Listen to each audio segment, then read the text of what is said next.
Hello, this is Sex Work Resources, and I am your host, Mistress Quinn. Today, we're diving deep into Instagram strategy with a true expert in the field.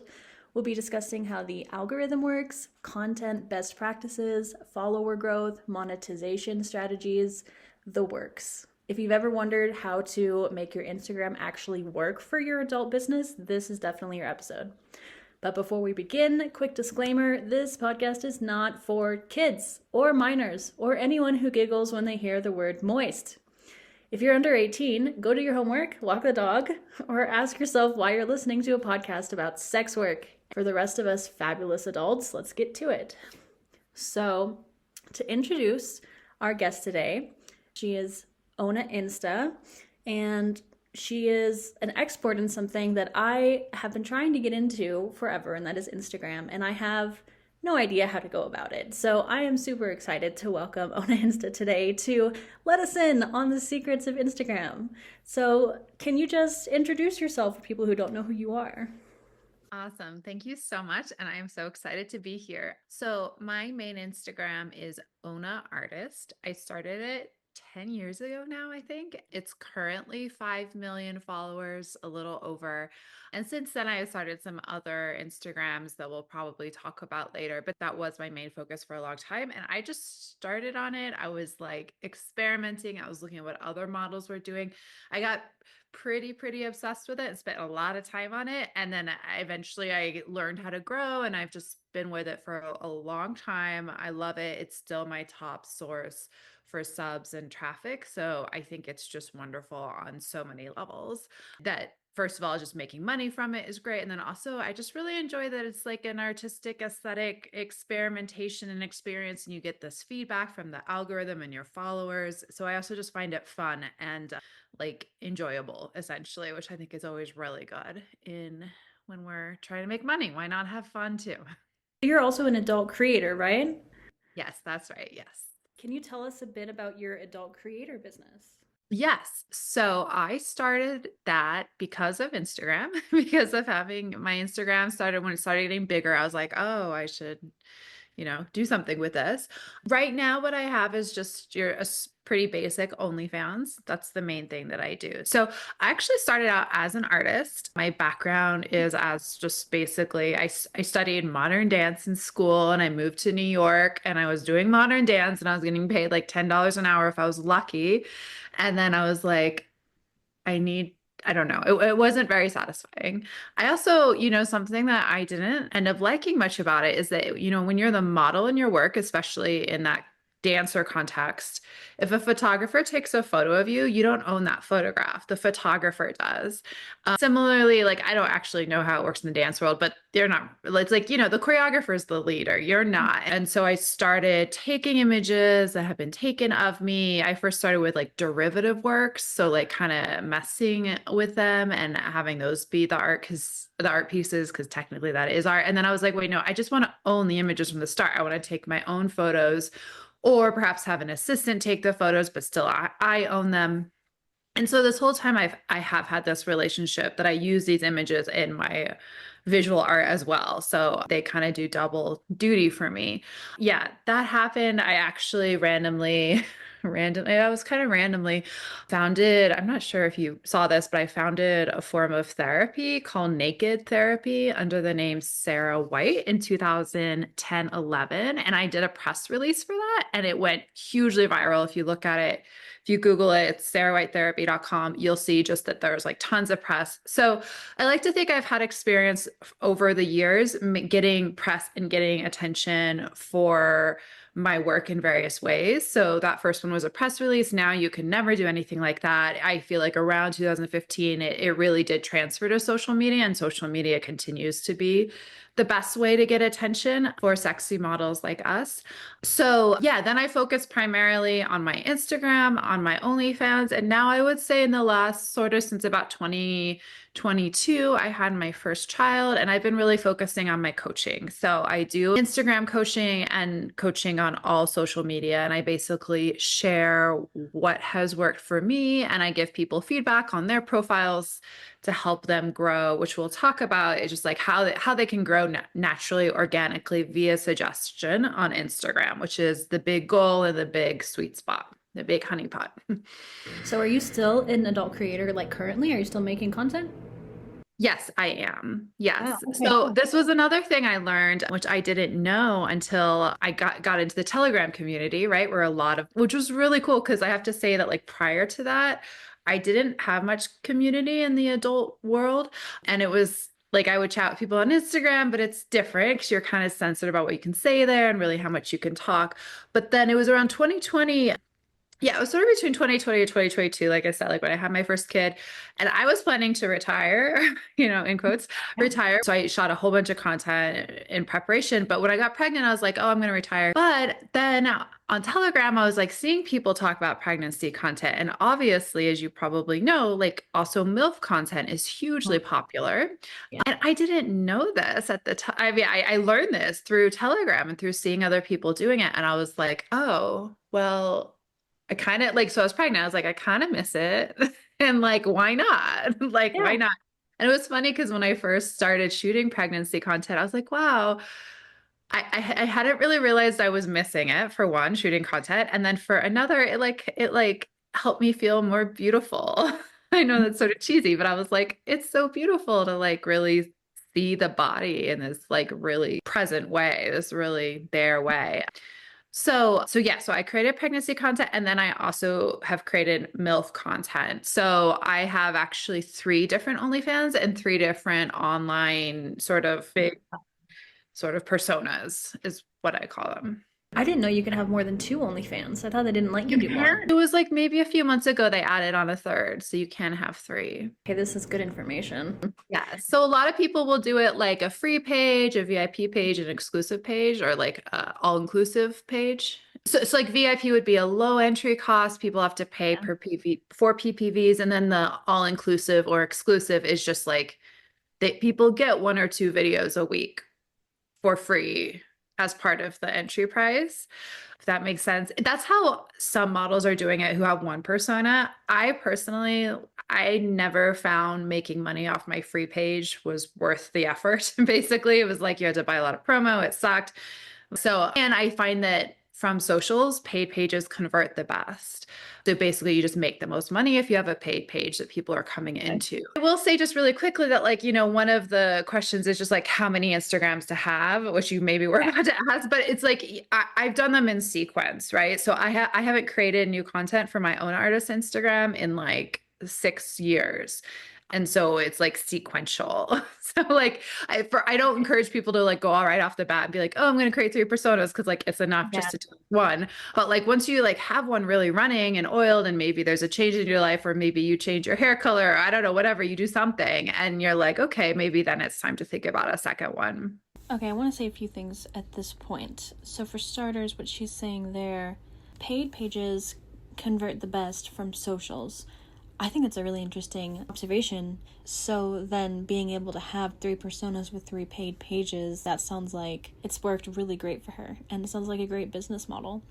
At the moment, I only have the 1 persona, although I am starting a second persona in order to utilize OnlyFans TV. But I want to point out there that she was saying get 1 persona really oiled down and good and converting well before you want to like start the second one. And later on, she's going to talk about creating enough content for a persona and then letting go and letting an assistant take over. And I imagine she did that and then started on the second persona. What a great business model that is. So she's talking about how she really loves Instagram. And I have been using Instagram recently since having this interview with her, but I've been uploading to Instagram every day. I also did a live with her account, which I will talk about in a different episode. But I've been really trying to give my Instagram a boost because I would like to switch to socials rather than camming.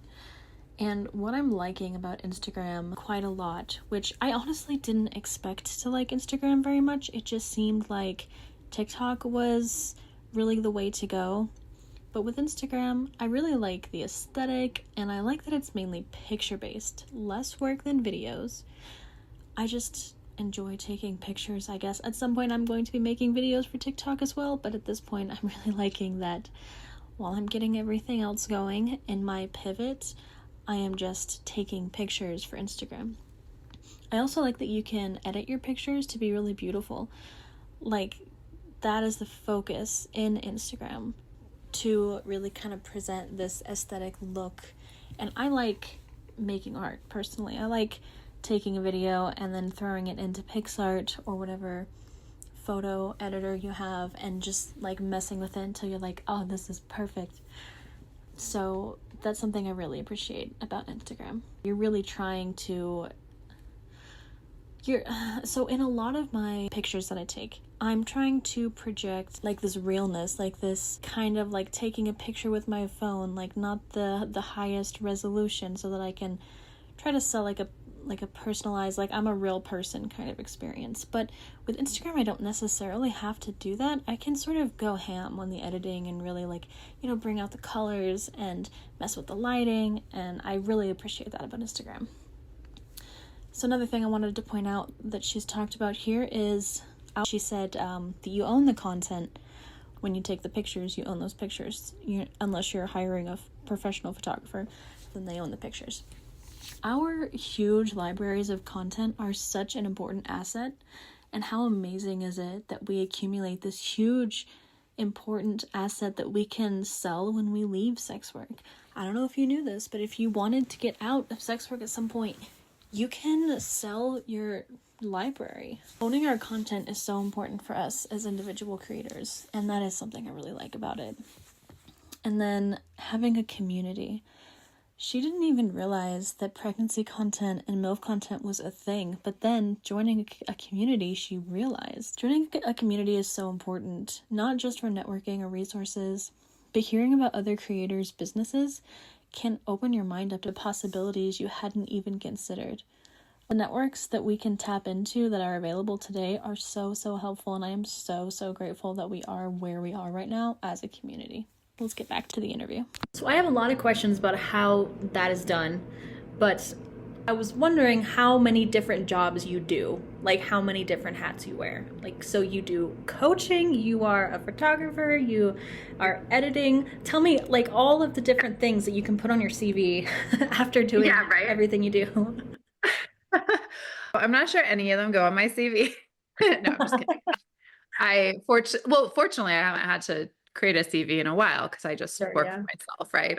So I have done everything from, I have done all of those things. So like, and actually with my coaching, I think about it as what I call the YBI method. YBI stands for Your Best Insta, which is my coaching brand. And I call it story, show, and share. And I would say I'm an expert, and everybody who is an adult creator, if they're doing like social media, or maybe even if they're not, you have to become an expert at all of these. So story is branding. So figuring out what your brand is, making it solid, making it make sense, making it work for you. Show is planning, doing, and post-processing a photo shoot. So you have to plan for your photo shoot, you have to do it, you then have to edit it, touch it up, organize it, which is like, I have to say organizing, like especially the content I shot 10 years ago, I never organized it 10 years ago. And I'm just like, why didn't I organize it? You'll be so happy if you just organize it right away, the right way. And then share is posting on different platforms, different social media platforms, figuring out which platforms are best for you, which ones to put what kinds of content, how to do that most effectively, like as much as possible, most effectively, and then how to grow, like what you can do on each of these platforms to grow on them and to get into their internal growth, to tap into the audience that's already on the platform, because that's the goal. Yeah. Okay, so this is kind of how you are categorizing your jobs in your mind with these three different. Yeah. Okay, so can you explain the word with like the category? Like how is story a brand? Like how does that connect? And can you explain like all three categories and how that connects to each one? Yeah, great question. So story is like, it's basically just tell me what your story is. So my story as an ONA'S, also my brand is girl next door, very like middle America desert kind of, I don't know, trashy places in the middle of nowhere, very rustic, very kind of cheap clothing, but still looking fun and classy and with a little like model-ish edge. It was my brand there. Also creative artist that also came in too. So that helped me to decide where to do photo shoots, what to shoot, what to wear, especially. I had clients who would buy me really gorgeous, like agent provocateur outfits or like lingerie, you know, like $1,000 lingerie sets. And I would wear them and they wouldn't do so well on my Instagram. However, the really cheap, what used to be like called Yandy, or now maybe it would be Shine, that stuff just like hits with my audience. They just like it more. It's more what they see their people wearing, and it's just kind of like more fun and flirty somehow and accessible.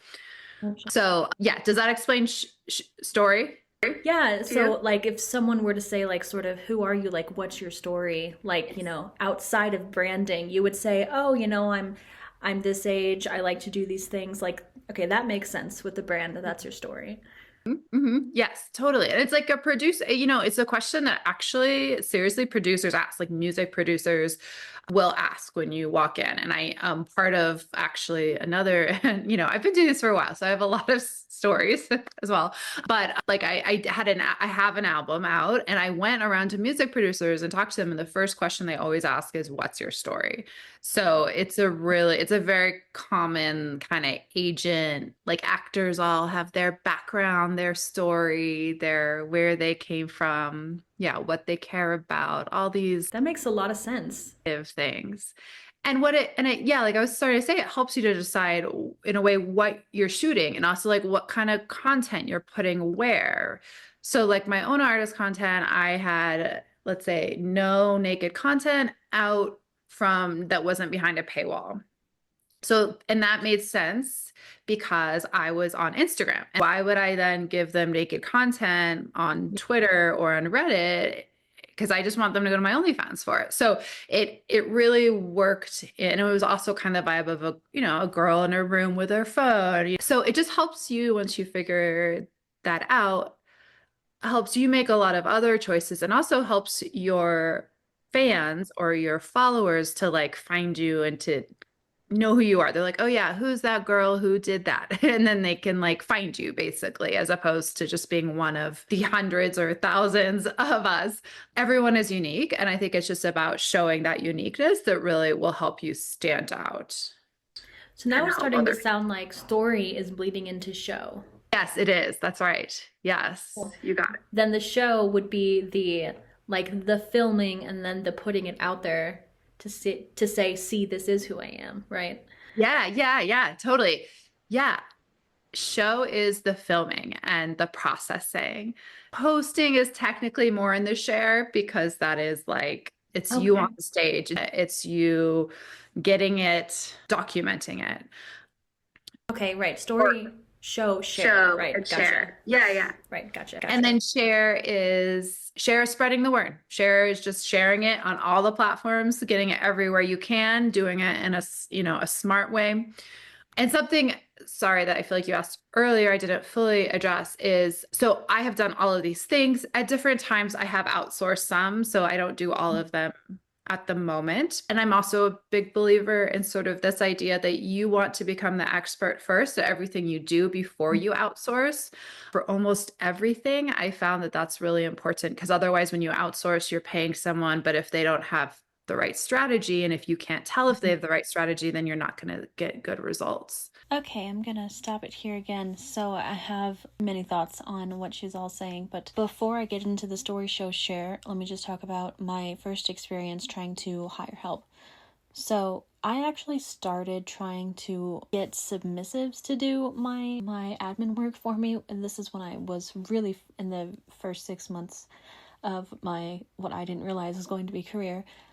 And I was not a cam model yet. I was just kind of on Twitter trying to get sales that way. And there were a lot of accounts on Twitter that were submissives and they wanted to like do your tasks kind of for you. And I tried to utilize this method, but it didn't actually go very well. And I think it didn't go very well for a couple of reasons. First of all, I didn't really know what I needed them to do, and even the things that I was sure, like I wanted like a long list of tweets that I could just like copy and paste and then schedule. And I did get a lot of them, but it took a lot of work to try to get these subs to like put out the information that I wanted them to put out. They weren't professionals in any way. They were consumers. They weren't trying to run sex work businesses, so they didn't necessarily have the expertise. You would think that they would have the expertise because they wanted to consume this stuff, but it wasn't my voice, and I didn't fully know. The second reason, I think, is because I didn't really fully have a grasp on what I needed, and I also didn't know how to explain what I needed yet. I was sort of better at just doing it myself, and then maybe deleting it and then redoing it, whatever. I didn't really have a firm grasp on my own brand. So I definitely believe in this do it yourself for quite a while before you hire someone else. So that was kind of my first dipping my toes in the water of hiring help. And that was in the very, very, very beginning. And then I tried again a year and a half, maybe later. And I tried to hire someone on Fiverr, I think I was at. And I got someone in the Philippines, and she was great. I thought that she was such a cool person. Maybe she was a little bit awkward, but she wasn't judgmental at all of what my job was. But she actually ended up saying that she was working and being paid for hours where she actually wasn't doing anything at all. So there was no oversight there.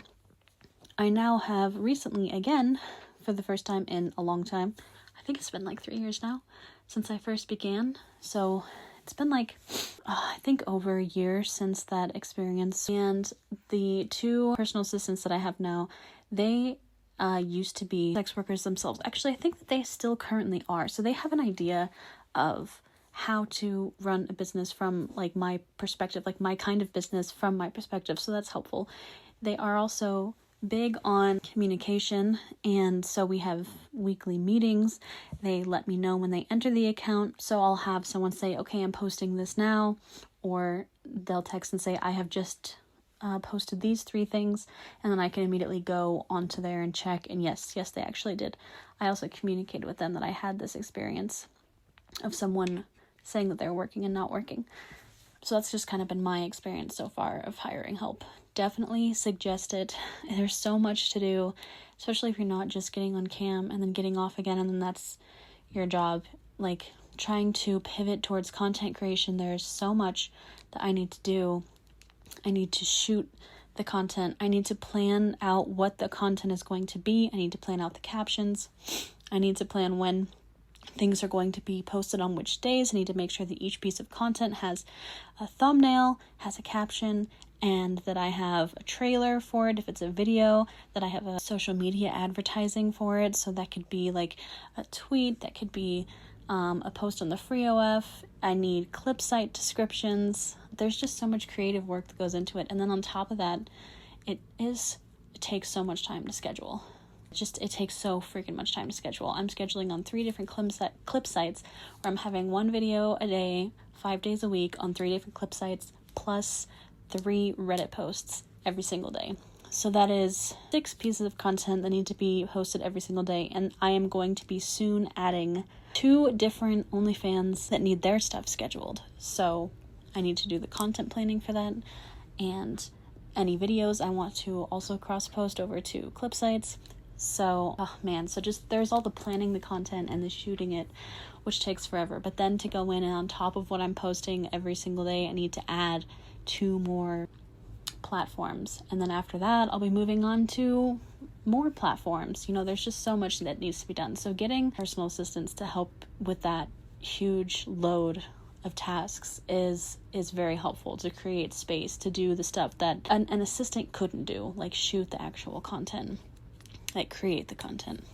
Okay, so that's what I had to say about hiring people.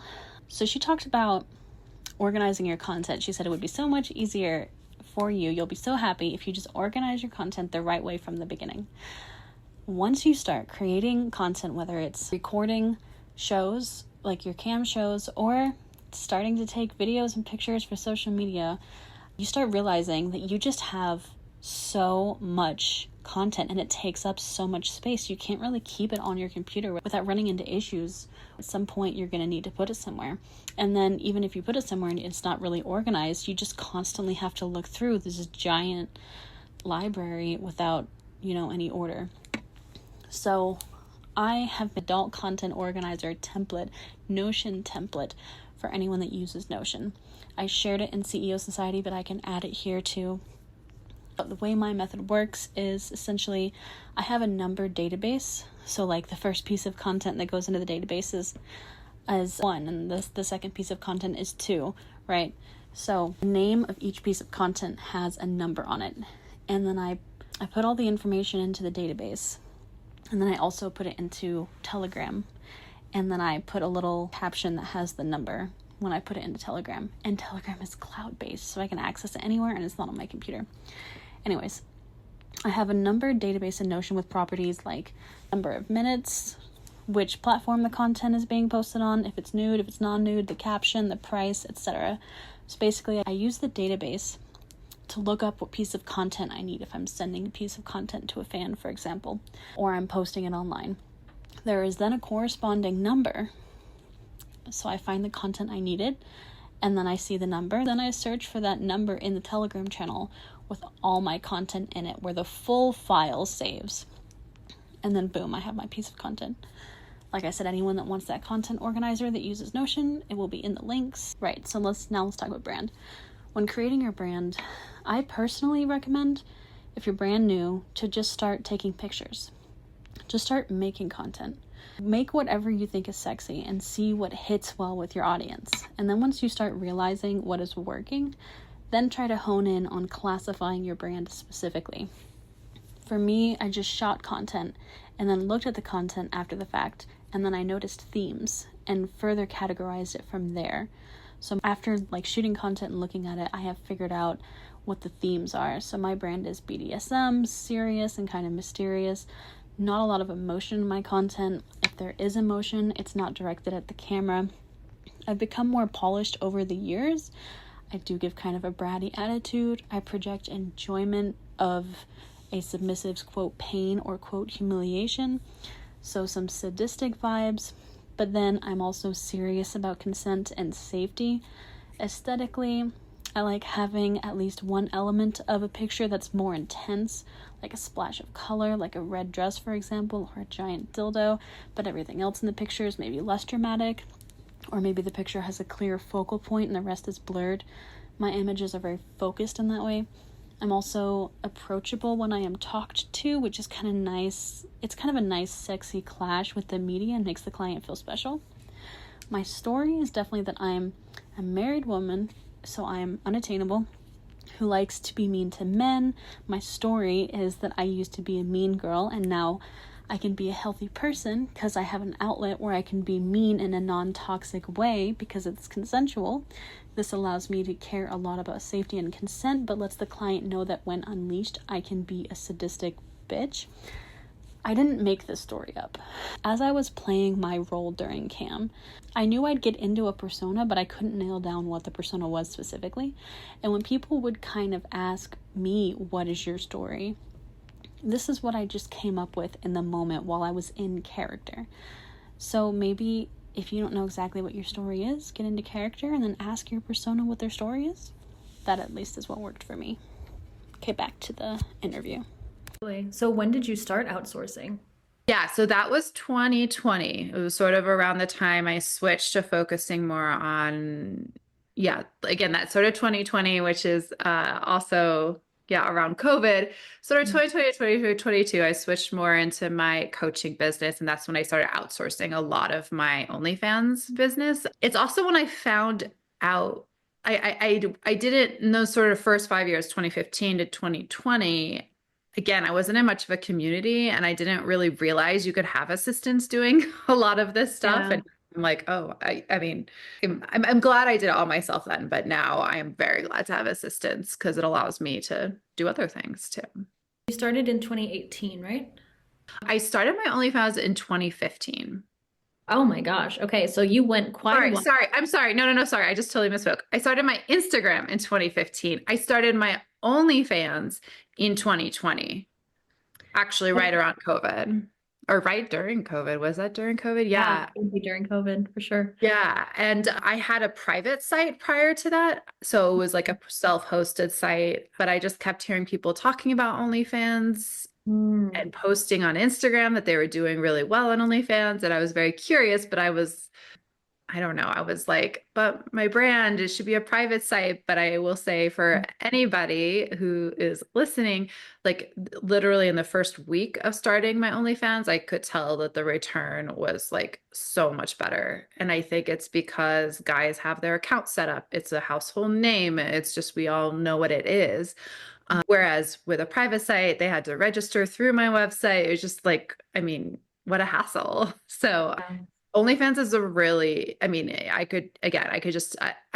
made way more on OnlyFans than I did on my private site, also just with all those features that I know we can gripe about, but it's also it's quite a gift because I built the website myself and it's also a nightmare to build I mean, making the website work is like a whole other thing. Did you use WordPress? Did you like build it like You use WordPress. I love WordPress so much. I've been using that. I've been building websites since around 2010 using WordPress and I love it. I love them. I built one website using WordPress and never again. It's so much. I taught myself and I don't suggest it. Suggest getting someone else to build it for you. Yeah, it's a lot. But once you get used to it, it's better Yeah. usually. But yeah, I don't know. I think they're trying to be more user friendly, but they've got a ways to go. I was gonna ask when you started doing adult content. Oh, okay. Yeah. So that would have been, so I started taking nude photos that I put behind a paywall. It was probably like later 2015 slash 2016. Okay. So that's when I started that. And then I started, well, at the time it was Snapchat. That's what all the Instagram models had. They were like, join my Snapchat because people didn't want to build their own website, right? So you would just join their Snapchat. And so then I started Snapchat and started going like, I guess, more explicit. So beyond just nude photos. When was that? Actually, that was 2020. So Snapchat, I wasn't even doing that much more explicit. I was still just doing like kind of naked photos. And then I started doing more explicit in 2020. Again, I think it was like having been on OnlyFans and realizing the demand was there. People were ready to buy. They wanted to buy it. And I was like, okay, great. When did you start your coaching business? Yeah. So I think it was 2021. I think that was it. 2021, 2022. I can't quite remember. Was it right around there? Actually, wait, no, was it? Hold on. No, I had a classes in 2020. Sorry, maybe it was 2020. I have to look. I'm sorry. No, It's you're been okay. going for a bit. Okay. So what I was I would trying say to get at was like how long were you working yourself before you brought in help? Like how much were you sort of like in charge of everything before you started outsourcing? Yeah. So I would say I was in charge of everything for 5 years, pretty much, before I Yeah. started outsourcing. Yeah. So, however, I think that's not a time frame I would recommend anymore to anybody that was sort of a different age. I would say now it makes sense to start outsourcing once you feel like you really know what you need or how to tell someone else to do it, or if it's something like obviously something simple, something like a Blue Sky retweet assistant or an X Twitter retweet assistant. Like that's kind of an easy thing to outsource and to try out. I actually think that with Instagram, you really want to do it yourself until it's really rolling and then you can outsource it. But a lot of people will hire an assistant right away for Instagram and be like, why is it not working? And it's like, well, because they don't Yeah. know how to grow and it's hard to grow. I mean, you got to really want to grow. You got to like focus on it, make it a goal, like engage with the page, engage in your statistics to grow. Mhm. And most assistants are not going to do that. I had a pretty terrible experience with hiring my first assistant a couple years ago now, and there was no oversight over my assistant at all, and they ended up actually being on the clock without working. So I was paying them and they weren't actually working. So that was terrible and a huge learning experience. And now I just have my husband schedule my OnlyFans content. That's great. Okay, now I think this episode has gone on long enough. This episode just has so much density. There's just so much information packed into this whole interview. So I wanted to separate these different sections and then post them as different episodes, because I don't know about you, but I like to binge podcasts. And sometimes when I find a densely packed with information podcast, I just binge it, even though I know I'm not going to be able to hold on to all the information, and then I don't get all the information in my brain. So I'm going to stop this, and I highly suggest not listening to all of these all at once. Let it sink in a little bit before we go on to the next one. Okay, so I'll see you in the next one.